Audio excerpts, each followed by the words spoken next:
Okay, start करते हैं polity. और पॉलिटी में हम लोग पढ़ रहे थे प्रेसिडेंशियल पावर। प्रेसिडेंशियल पावर में हम लोगों ने काफी हद तक जो राष्ट्रपति की शक्तियां थी उनको पढ़ लिया था। और लास्ट लेक्चर में हमने डिस्कस किया था प्रेसिडेंट की इमरजेंसी पावर। इमरजेंसी पावर के बारे में मैंने कुछ ग्लिम्स भी दिए हुए थे, जैसे कि नेशनल इमरजेंसी होती है, स्टेट इमरजेंसी होती है, फाइनेंशियल इमरजेंसी होती है। ठीक है, अब देखो, हालांकि ये जो इमरजेंसी वाला मुद्दा है, टॉपिक है पूरा, वो आर्टिकल 352, 356 और 360 में आता है। लेकिन क्योंकि हम लोग प्रेसिडेंशियल पावर पढ़ रहे हैं तो उसको यहीं पर अगर खत्म कर लेंगे तो हमारे दिमाग में बैठा रहेगा। जब हम पार्ट 18 पढ़ेंगे तो जस्ट उसको एक बार रिकॉल कर लेंगे। ठीक है, are you getting my point? Okay, चलो अब हम समझते हैं नेशनल इमरजेंसी के बारे में।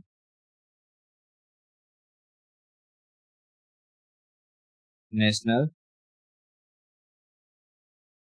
इमरजेंसी यानी इसको कहते हैं राष्ट्रीय आपात।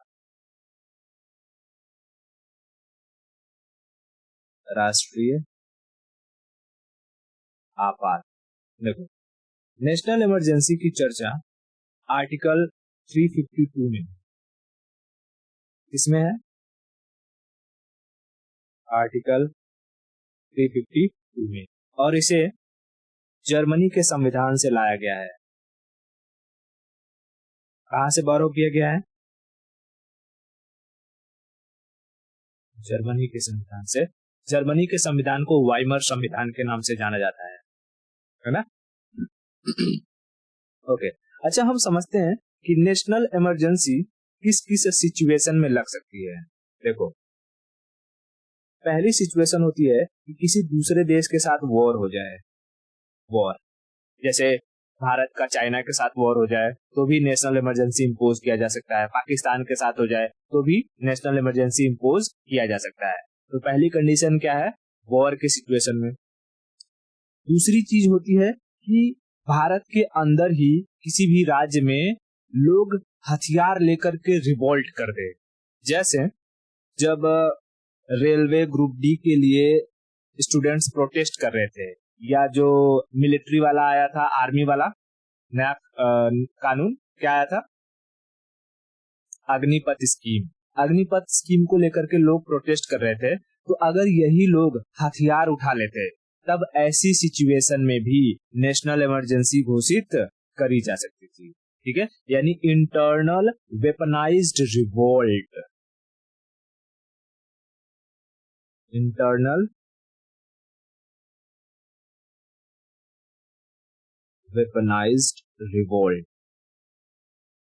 ठीक है, इंटरनल वेपनाइज्ड रिवोल्ट, ये सिचुएशन होती है जिसमें हम नेशनल इमरजेंसी को घोषित कर सकते हैं। लेकिन इससे पहले 1973-74 से पहले एक और सिचुएशन थी कि अगर भारत में कोई आंतरिक अशांति यानी इंटरनल रिवोल्ट हो जाए, जैसे किसान आंदोलन कर दिए, ठीक है, काफी समय से लोग आंदोलन कर रहे थे, या रेलवे ग्रुप डी वालों ने आंदोलन किया था, ऐसा कोई बड़ा आंदोलन हो जाए जिसको हम लोग इंटरनल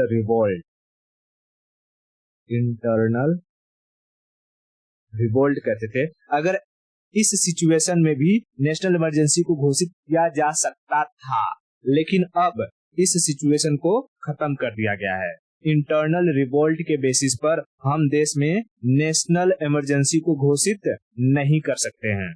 हम नेशनल इमरजेंसी, राष्ट्रीय आपात, दो ही बेसिस पर घोषित कर सकते हैं। कब? एक, जब दूसरे देश के साथ लड़ाई हो जाए।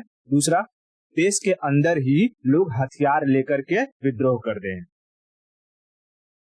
ठीक है, समझ में आया? ओके, बताओ, नेशनल इमरजेंसी की चर्चा कौन से आर्टिकल में है? 352 में। इसे किस देश के संविधान से लाया गया है? जर्मनी के संविधान से। ठीक है, अब देखो, नेशनल इमरजेंसी इतना इंपॉर्टेंट क्यों है, इसके बारे में समझते हैं।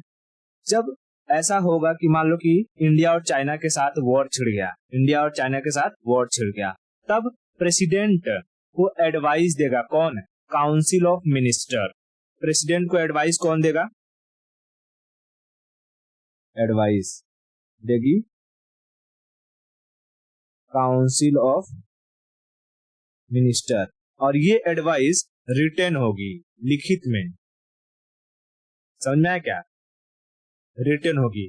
काउंसिल ऑफ मिनिस्टर्स को लिख करके प्रेसिडेंट को बताना होगा कि भारत और चाइना के बीच में युद्ध छिड़ गया है, तो प्रेसिडेंट क्या घोषित कर देंगे?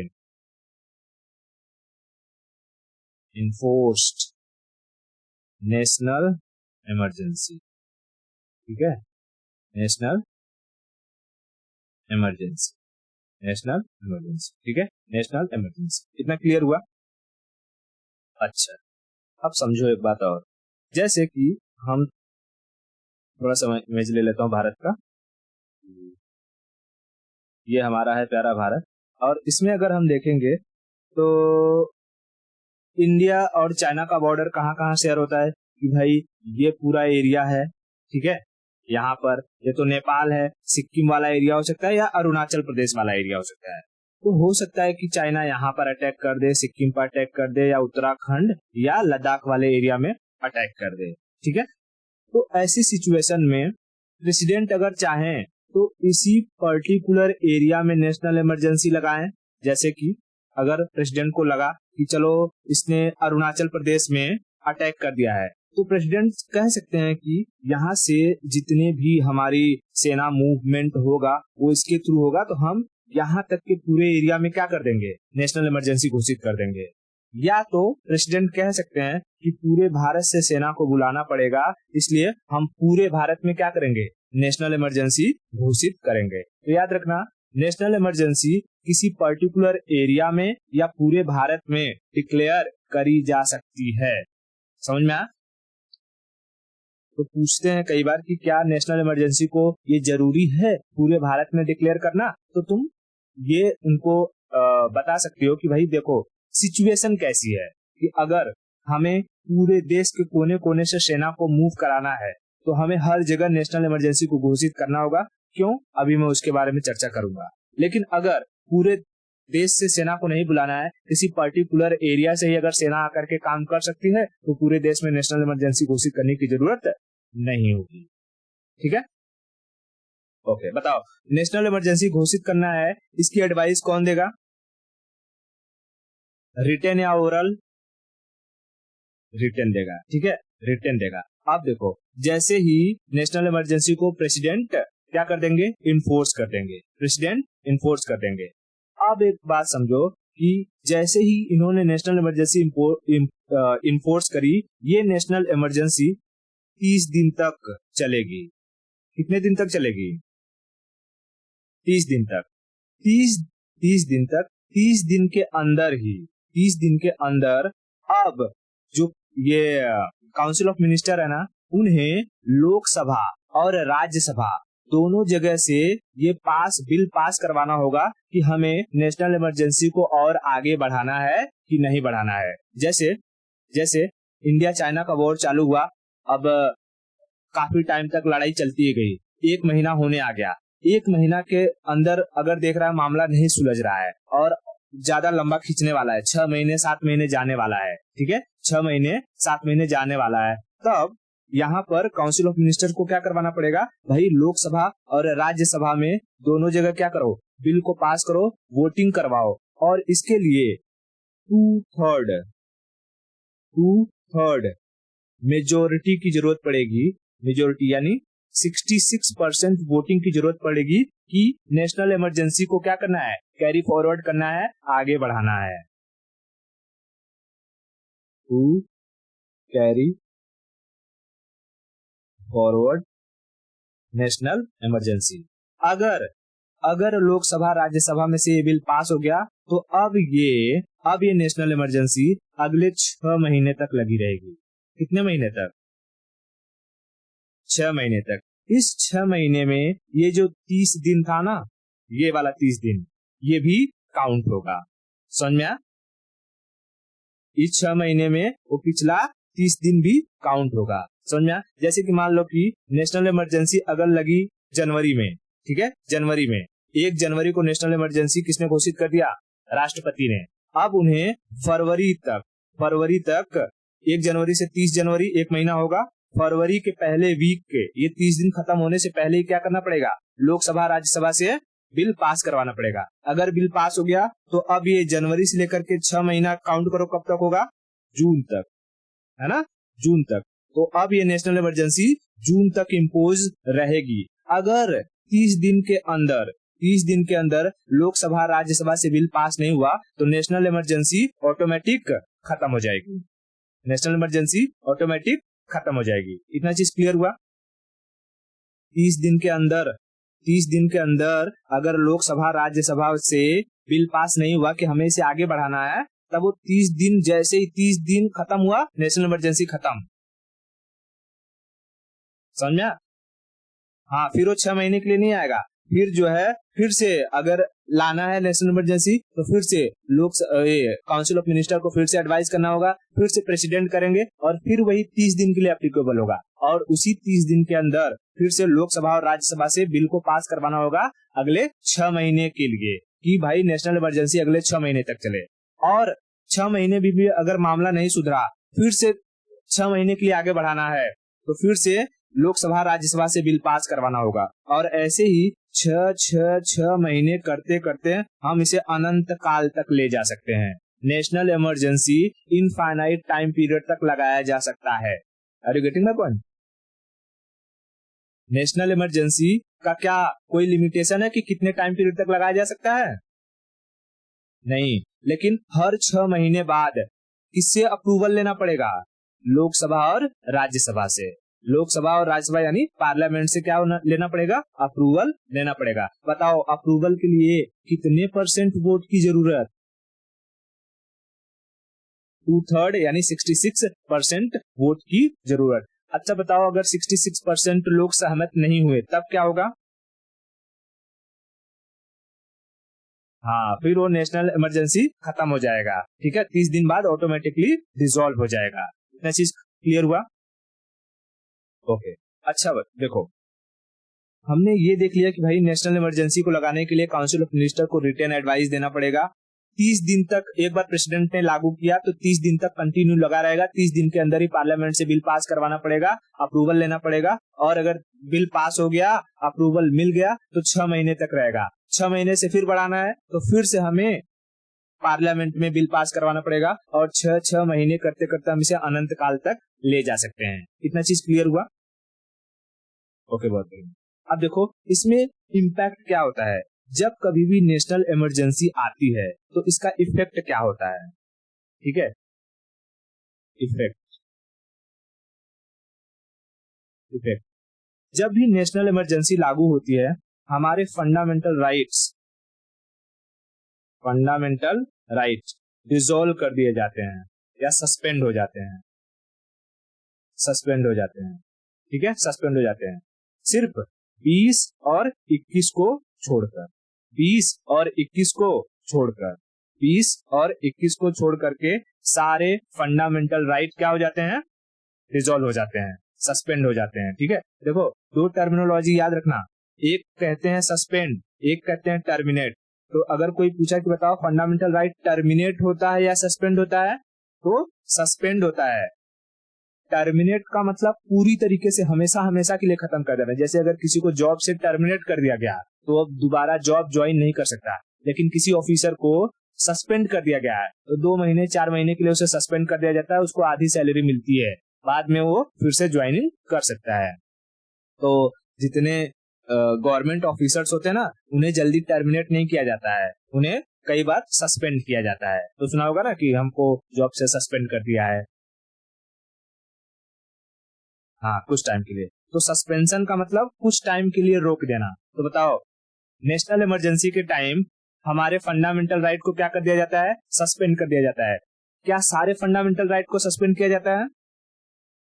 नहीं, सिर्फ 20 और 21 को छोड़ करके। 20 और 21 कभी भी सस्पेंड नहीं हो सकता है, 1 मिनट के लिए भी नहीं। क्यों? 21 में right to life and personal liberty है। अगर 21 सस्पेंड कर देंगे तो कोई किसी को मार देगा, कोई फर्क नहीं पड़ेगा। और 20 कहता है कि हमें सुरक्षा देता है अरेस्ट से, है ना, प्रोटेक्शन अगेंस्ट अरेस्ट। तो अगर 20 भी सस्पेंड हो जाएगा तो कोई किसी को भी अरेस्ट कर लेगा किसी भी टाइम, बिना किसी वारंट, बिना किसी अपील, बिना किसी दलील के। Are you getting my point? इसीलिए नेशनल इमरजेंसी की सिचुएशन हो या कोई भी इमरजेंसी हो, 20 और 21 सस्पेंड नहीं होता है, इतना ध्यान में रखना। ओके, अच्छा समझो। अब बताओ नेशनल इमरजेंसी कौन से आर्टिकल में है? 352। देखो, जैसे 352 आता है यानी नेशनल इमरजेंसी आता है, ये अपने साथ आर्टिकल 358 को एक्टिवेट कर देता है। किसको एक्टिवेट करता है? Activates article 358। आर्टिकल 358 कहता है कि जो फंडामेंटल राइट है, फंडामेंटल राइट का जो बैकबोन है, बैकबोन कौन सा है? आर्टिकल 19। इसे पूरी तरीके से खत्म कर दो, मतलब कि सस्पेंड कर दो। खत्म करने का मतलब सस्पेंड कर दो। आर्टिकल 19 सस्पेंड हो जाता है किसके तहत? 358 के तहत। 358 के तहत, ठीक है, 358 के तहत। और जैसे 358 लागू होता है, 359 बैठ करके इंतजार करता है। 359 प्रेसिडेंट को ये पावर देता है कि अगर आपको लगता है कि फंडामेंटल राइट में से आर्टिकल 19 के अलावा और कोई भी आर्टिकल्स को सस्पेंड करना है तो आप मेरा इस्तेमाल करके सस्पेंड कर सकते हो। मैंने क्या क्या समझ में आया? देखो, आर्टिकल 19 क्या कहता है? आर्टिकल 19 में हमें अलग अलग तरीके की फ्रीडम दी गई है। बोलने की आजादी है, घूमने की आजादी है, संगठन बनाने की आजादी है, ऑर्गेनाइजेशन बनाने की आजादी है। प्रॉपर्टी वाला था तो उसको निकाल दिया गया है, कहीं भी रहने की आजादी है कि नहीं? अब मान लो कि यहाँ पर जो है उत्तराखंड में चाइना ने अटैक कर दिया है, चाइना ने अटैक कर दिया है और हमें यहाँ से सेना को बुलाना है, ठीक है, राजस्थान वाले एरिया से, गुजरात वाले और महाराष्ट्र वाले एरिया से सेना को बुलाना है। अगर आर्टिकल 19 को हम रहने देते हैं, पता चलता कि चाइना ने अंदर ही अंदर देश के कुछ लोगों को पैसा दे दिया है और कह दिया है कि एक काम करो, तुम लोग पूरा यहाँ पर एक प्रोटेस्ट निकाल दो, ठीक है, प्रोटेस्ट निकाल दो। प्रोटेस्ट निकालेंगे तो पूरा का पूरा सड़क जाम हो जाएगा, हमारी जो आर्मी रहेगी उसके मूवमेंट में दिक्कत आएगी कि नहीं आएगी? आएगी। अच्छा, मान लो किसी ने प्रोटेस्ट नहीं किया और आर्टिकल 19 रहेगा तो सारे लोग सड़क पर गाड़ी लेकर के, बाइक लेकर के, साइकिल लेकर के पैदल उतर जाएंगे। हमारी जो आर्मी की व्हीकल्स हैं वो तो जाम में फंस जाएगी, सिग्नल लाल हो जाएगा, उनको पहुंचना है यहाँ पर मान लो 1 घंटे में, वो पहुंचेंगे 10 घंटे में। दिक्कत होगी कि नहीं होगी? इसीलिए कहता है आर्टिकल 358 कहता है पहले तो जैसे 352 आया 19 को सस्पेंड कर दो ताकि आर्मी की आवाजाही में कोई भी दिक्कत ना हो। पूरा रोड खाली, एकदम आर्मी की गाड़ियां हवा की स्पीड से बात करते हुए अपने डेस्टिनेशन तक पहुंच जाएंगी, ठीक है। तो जब नेशनल इमरजेंसी लगती है कोई घर से बाहर नहीं निकलता है, जिस एरिया में नेशनल इमरजेंसी लग गई, अगर निकल गए तो उस वक्त आर्मी कुछ भी कर सकती है। तुम्हारा घर, जैसे कि मान लो आर्मी यहाँ से जा रही है, मैं एक रोड मैप बनाता हूँ थोड़ा सा, आर्मी यहाँ से जा रही है, ठीक है, और मान लो कि उनका टैंकर है, ये टैंकर मूव कर रहा है और यहाँ पर तुम्हारा घर आ गया, ठीक है, तुम्हारा घर आ गया और ये टैंकर को जाने में दिक्कत हो रही है, पहले लाएगा मारेगा, तुम्हारे घर को उखाड़ के फेंक देगा। कर्नल साहब आगे बढ़िए। जाना किसको जरूरी है इस वक्त? इस वक्त जरूरी है आर्मी को, इसलिए रोड में आने वाली हर एक ब्लॉकेज को हटा दिया जाएगा, ठीक है। कोई भी जनता अगर यहाँ दिख गया, आर्मी वाले मार के उन्हें धो डालेंगे पूरा। कोई भी रोड पर दिखना नहीं चाहिए। क्यों? क्योंकि सिर्फ अभी नेशनल इमरजेंसी का मुद्दा है, सिर्फ और सिर्फ आर्मी व्हीकल्स और आर्मी पर्सनल्स ही मूव करेंगे यहाँ पर, समझ आ रहा है? तो ये जरूरी है कि नहीं आर्टिकल 19 को जो कि सस्पेंड करना जरूरी है। क्या पता चला कि कुछ लोग जो है अपना सड़क पर जो है हनुमान चालीसा पढ़ने लगे या कोई नमाज पढ़ने लगा हो, सड़क पर कोई पंडाल बना दिया हो, गड़बड़ हो जाएगा कि नहीं हो जाएगा? हो जाएगा। अब देखो, जैसे कि मैंने बताया आर्टिकल 358 कहता है 19 को सस्पेंड कर दो। अगर इसी सिचुएशन में मान लो कि किसी का कोई रिलीजन वाला मैटर आ गया हो, जैसे कोई त्योहार चल रहा हो और लोग दुर्गा पूजा मान लो आ गया और इसी वक्त नेशनल इमरजेंसी लगी है, तो लोग रोड पर पंडाल बनाएंगे, तो उनकी वो किसके तहत बनाएंगे? धार्मिक स्वतंत्रता के तहत, है ना। तो अब प्रेसिडेंट कहेंगे कि भाई 19 को तो हमने सस्पेंड कर दिया है, लेकिन ये धार्मिक स्वतंत्रता वाला अभी भी फंडामेंटल राइट है, एक काम करो 359 का इस्तेमाल करके इसको भी क्या करो, खत्म कर दो। तो आर्टिकल 19 को सस्पेंड करने के लिए कौन सा आर्टिकल आता है? 358। लेकिन 19 के अलावा दूसरा कोई भी फंडामेंटल राइट को अगर सस्पेंड करना है, 19 के अलावा दूसरे किसी भी फंडामेंटल राइट को सस्पेंड करना है, तो कौन सा आर्टिकल? 359। क्या आर्टिकल 20 और 21 को सस्पेंड किया जा सकता है? नहीं, 20 और 21 को सस्पेंड नहीं किया जा सकता किसी भी सिचुएशन में। इतना क्लियर हुआ? बताओ नेशनल इमरजेंसी को किस देश के संविधान से लाया गया है? जर्मनी के संविधान से। नेशनल इमरजेंसी लागू करने के लिए कितने % वोट की जरूरत पड़ती है? 66 यानी 2/3 मेजोरिटी। 2/3 मेजोरिटी। पहली बार जब प्रेसिडेंट लागू करते हैं, इन्फोर्स करते हैं, तो कितने दिन तक कंटिन्यू रहता है नेशनल इमरजेंसी? 30 दिन तक। 30 दिन से आगे बढ़ाना है तो हमें इसको कहां से पास करवाना पड़ेगा? पार्लियामेंट से। पार्लियामेंट एक बार पास कर देती है तो अगले कितने दिनों के लिए नेशनल इमरजेंसी लागू रहती है? 6 महीने करके हम कितने दिन तक बढ़ा सकते हैं?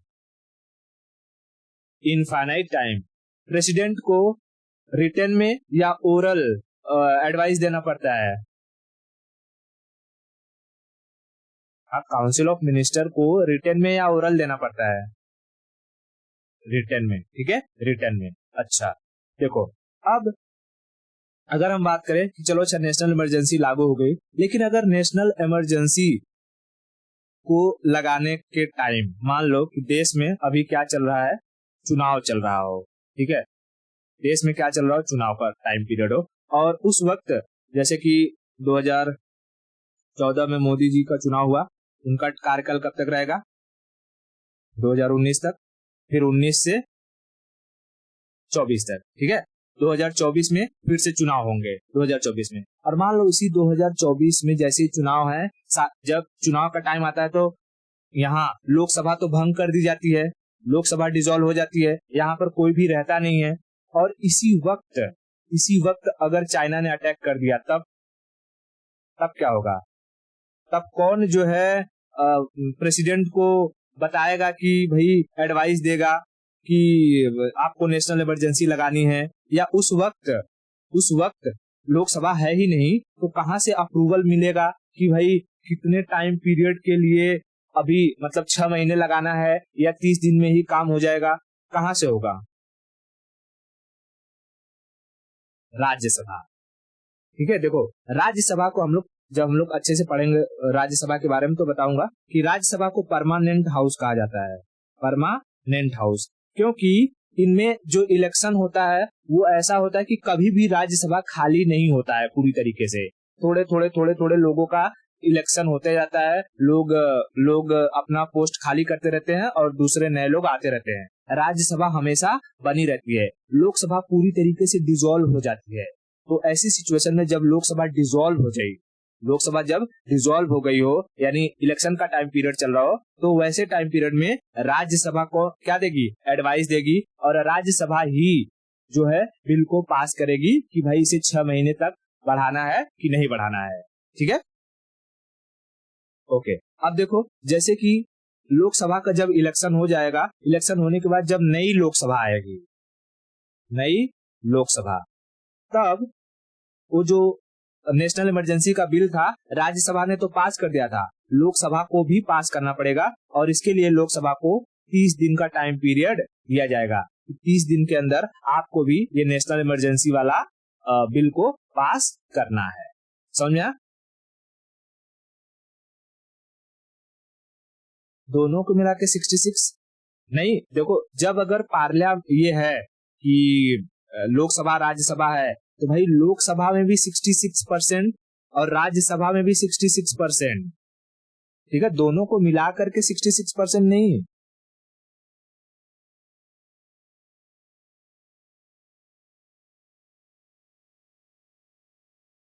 हाँ, राज्यसभा से भी काम हो जाएगा, राज्यसभा 66% पास कर देगी, लेकिन जब लोकसभा आएगी तो उसे फिर से 30 दिन के अंदर 2/3 मेजोरिटी यानी 66% वोट से उस बिल को पास करना होगा नई लोकसभा के लिए।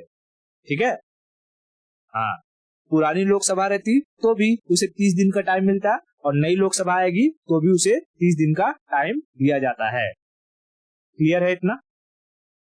ठीक है, तो बताओ हमने क्या क्या देख लिया। बताओ, जो नेशनल इमरजेंसी है, क्या इंटरनल रिवोल्ट के मैटर पर नेशनल इमरजेंसी को लगाया जा सकता है?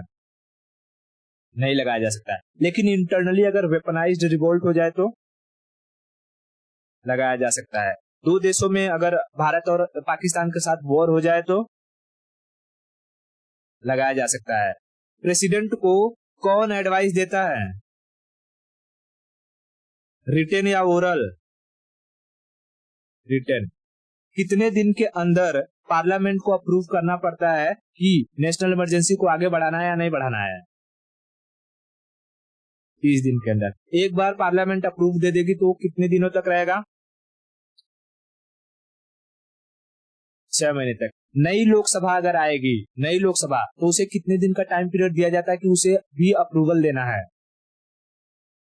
30 दिन का टाइम पीरियड। आर्टिकल 352 के एक्टिवेट होते आते ही कौन सा आर्टिकल एक्टिवेट हो जाता है? 358 हमारे मूलभूत अधिकार का कौन सा आर्टिकल खत्म कर देता है? आर्टिकल 19। दूसरे अगर आर्टिकल्स को हटाना है, सस्पेंड करना है, तो किस आर्टिकल का इस्तेमाल करना पड़ेगा? 359। क्या आर्टिकल 20 और 21 खत्म किया जा सकता है? नहीं। 6 महीने करके हम लोग नेशनल इमरजेंसी को कितने दिन के लिए एक्सटेंड कर सकते हैं? इनफाइनाइट टाइम तक, इनफाइनाइट टाइम तक। ठीक है, अब देखो, अगर नेशनल इमरजेंसी को वापस लेना है, ठीक है, रिवोक करना है, रिवोक करना है, तो प्रेसिडेंट जब चाहे तब उसे रिवोक कर सकते हैं। ठीक है, जैसे कि पहले प्रेसिडेंट लगाया तो भाई वो 30 दिन तक लगा रहेगा, लेकिन प्रेसिडेंट को दिखाई दिया कि 20 ही दिन में सारा मैटर सॉल्व हो गया, तो 20 दिन के बाद प्रेसिडेंट इसे खत्म कर सकते हैं। ठीक है, ओके, ये नेशनल इमरजेंसी समझ में आया, इसमें कोई दिक्कत नहीं। ठीक है, ओके।